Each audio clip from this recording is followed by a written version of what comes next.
Hello, my name is Smaran Marupudi, and today we will be discussing postprandial microvascular pathology in the Hispanic population of the Rio Grande Valley. Type 2 diabetes is highly prevalent in the RGV region, with diagnosis rates that are almost 3 times that of the national average. One of the earliest precursors to type 2 diabetes is impaired microvascular blood flow. And basically, this refers to blood flow that occurs in the smallest vasculature, such as your arterioles, venules, and capillaries.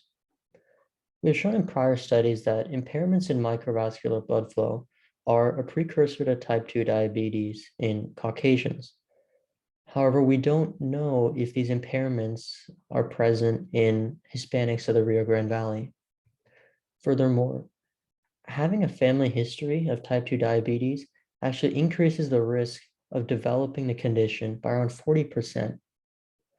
Therefore, our goal through the study was to compare microvascular blood flow responses in Hispanics of the Rio Grande Valley between both family history groups, and also to determine if these groups exhibit microvascular impairments.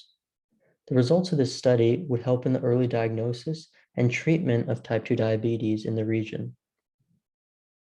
To carry out this study, we recruited 13 individuals with a family history of type 2 diabetes, labeled here under the methods section as FH+. We also recruited 15 individuals without a family history of type 2 diabetes, labeled here as FH-. The study consisted of 2 visits, an initial screening visit and a testing visit.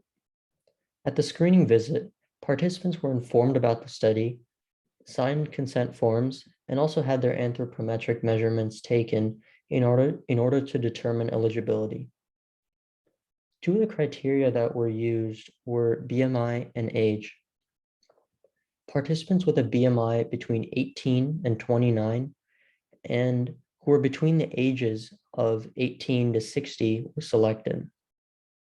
Once they were determined to be eligible, participants arrived at the second visit having completed an overnight fast and having abstained from exercise for 48 hours. And this was to ensure that there would be no confounding effects of exercise or diet on microvascular blood flow responses. At the second visit, vitals were measured in addition to baseline blood flow. And in this study, blood flow was measured using a technique known as contrast-enhanced ultrasound.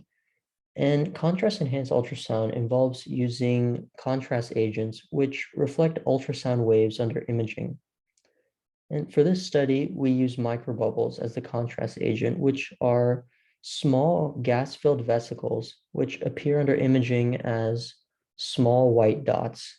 And we can use the concentration and flow rate of these microbubbles in the vasculature to estimate the blood flow in different regions of the body.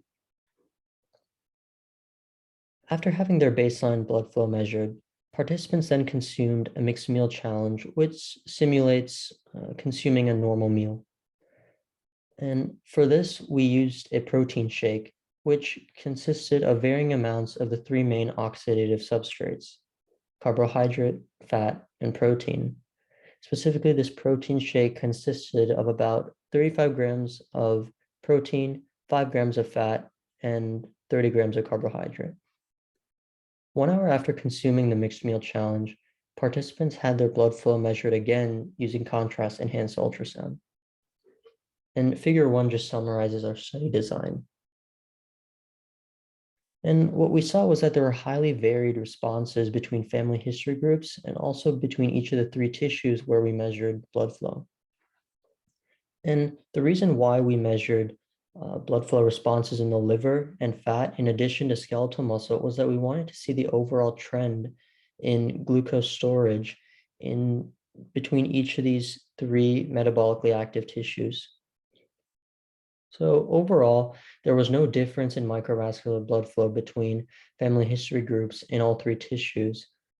And figure 1 depicts an interesting result. We can see on the x-axis that we have FH- at 0, which means at baseline, and FH- or FH+ at 60 minutes, which indicates 1 hour after consuming the mixed meal challenge. And the interesting result is that there was no change in microvascular blood flow in FH- individuals between baseline and after consuming the mixed meal challenge. And this was interesting because in Caucasian FH- individuals, skeletal muscle microvascular blood flow actually increases in order to allow glucose and insulin uptake, and also to facilitate glycolysis and glycogenesis. However, these changes were not present among this population, indicating that an impairment exists. Furthermore, the large variation that we see in each of the three tissues indicates that there's an additional factor at play here other than just having a family history of type 2 diabetes. And more research is needed to determine the cause behind this variation and also the identity of the factor that is causing these impairments. Thank you for your time.